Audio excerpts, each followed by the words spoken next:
शादी के 7 साल बीतने के बाद भी पति पत्नी में काफ़ी झगड़े होते रहते थे। झगड़ों की वजह तो अलग अलग होती थी, लेकिन उनमें सबसे मुख्य वजह यह थी कि पति और पत्नी के विचार कभी आपस में नहीं मिलते थे। जहां पति स्वभाव से नेक, सेवाभावी और सबके प्रति समभाव रखने वाला था, वहीं पत्नी का स्वभाव स्वार्थी और भेदभाव करने वाला था। पति पत्नी के स्वभाव और उसके व्यवहार से तंग आ गया था। वह हमेशा कोशिश करता रहता है कि पत्नी का आचरण और स्वभाव में किसी तरह बदलाव आए। पत्नी अपने ससुराल साइड के रिश्तेदारों के साथ कभी सीधे मुंह बात ना करती। कई लोग उसके खराब व्यवहार के कारण नाराज हो जाते, लेकिन पत्नी उसकी भी परवाह नहीं करती। पति को इस बात से काफ़ी दुख होता था कि उसकी पत्नी उससे इतनी विपरीत क्यों है। परेशान हो चुके पति ने अब खुद ही परिस्थिति को सुधारने का मन बनाया है और एक प्लान बनाया है। अगले दिन पति ने पत्नी से कहा, सुनो कम्मो, मैं सोच रहा था कि मम्मी पापा, भाई बहन और उनके बच्चों को घर पर इनवाइट कर लेता हूँ। काफ़ी समय हो गया है उनसे मिले हुए। इसी बहाने उनसे मिल भी लेंगे और उनके साथ थोड़ा समय बिताने के लिए भी मिल जाएगा।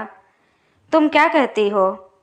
पत्नी के चेहरे से साफ साफ दिख रहा था कि इसे ये आइडिया पसंद नहीं आया, लेकिन उसने पति का मन रखने के लिए बेमन से हाँ कह दिया।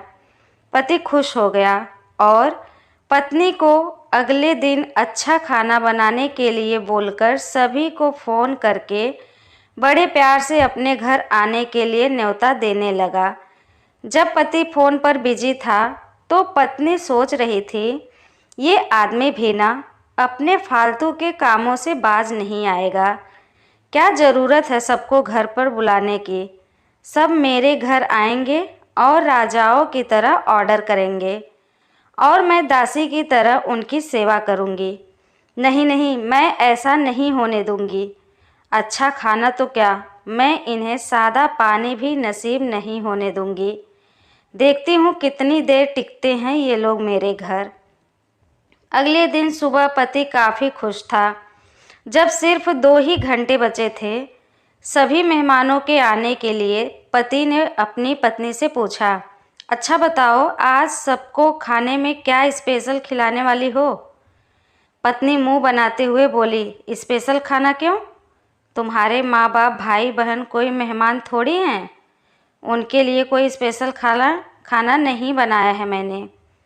वह भी वही खाएंगे जो हम खाते हैं। आज घर में सिर्फ दाल चावल बना है, क्योंकि और कुछ बनाने के लिए सामान नहीं था। पत्नी की बात सुनकर पति गुस्सा हो गया और बोला, तुम कभी नहीं सुधरोगी। अगर घर में सामान नहीं था तो मुझे एक बार बता दिया होता, मैं बाजार से जाकर ले आता, लेकिन कुछ ढंग का तो खाना बना लेती। अब सिर्फ 1 घंटा बचा है और सभी आने वाले हैं।